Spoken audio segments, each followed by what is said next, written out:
Hey, my name is Bobby from Wedding Film School, and in this video, I want to share my thoughts as a wedding filmmaker on the Sony TX660 recorder.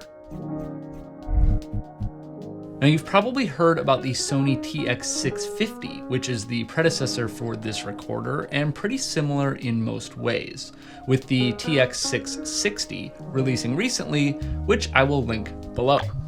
These Sony recorders have definitely made their rounds as a recommended audio recorder in the wedding filmmaking world, and I'll be honest, while I was intrigued, I've had my reservations about using something like this, and after using it for a handful of weddings now, I think that my skepticism was confirmed.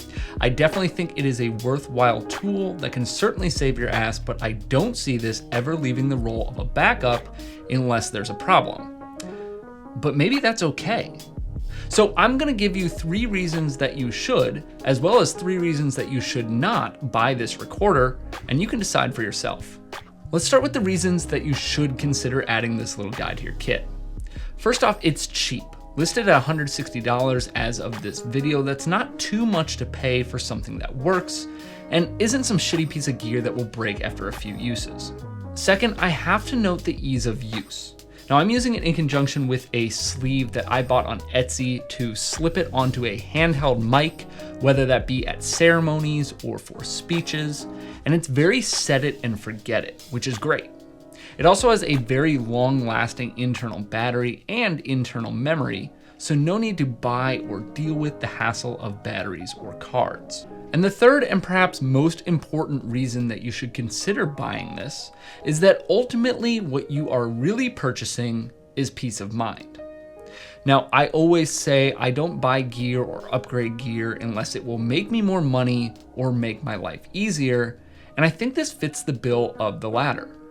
I've used other backup audio solutions in the past and still use some of those to this day, but the peace of mind that I have knowing that no matter what happens with the DJ equipment, or no matter where the mic travels during speeches, I have a recorder that will give me better than on-camera audio, and that's well worth it in my opinion. But of course, with something like this also comes the cons. So let's jump into reasons that I think you should not buy the Sony TX660 recorder.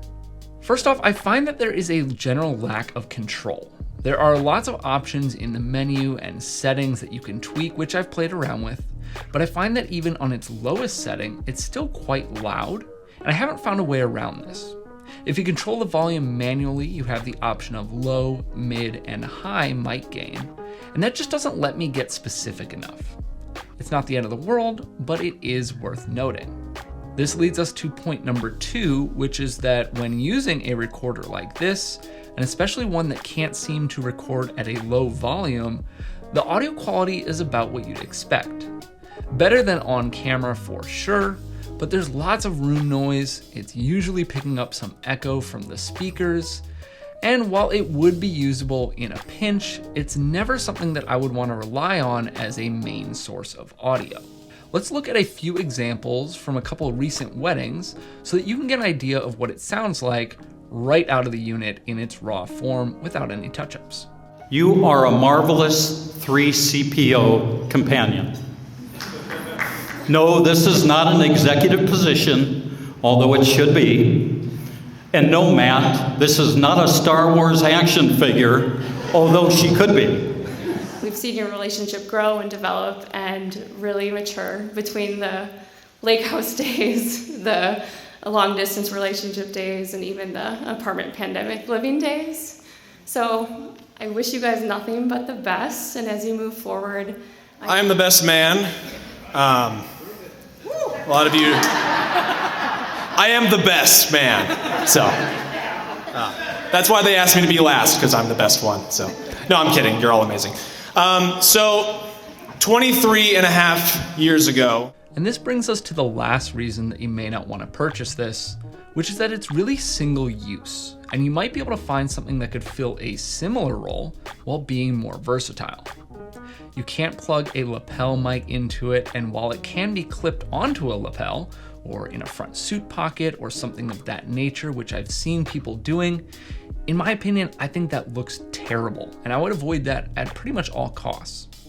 And on that note, even the appearance with the sleeve while acceptable in my opinion and worthwhile overall, it still annoys me. I don't love it. But of course, as with anything, everyone's needs, budgets, and use cases will be different. However, I think these are all things that need to be considered when deciding if the Sony TX660 is right for you and the work that you do. In the end, I'm glad that I have one. I haven't really had to rely on it yet, but of everything that I've mentioned, the thing that carries the most weight for me is the peace of mind aspect.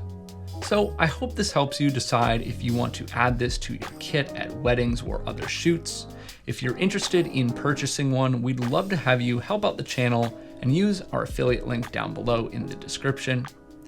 Be sure to check out our other videos on the channel, including our weekly podcast, The Wedding Film School Show, our gear reviews and behind the scenes videos at real live weddings, and submit your films to our weekly live film reviews happening here on YouTube every Thursday evening. Thanks for watching, and I'll see you in the next video.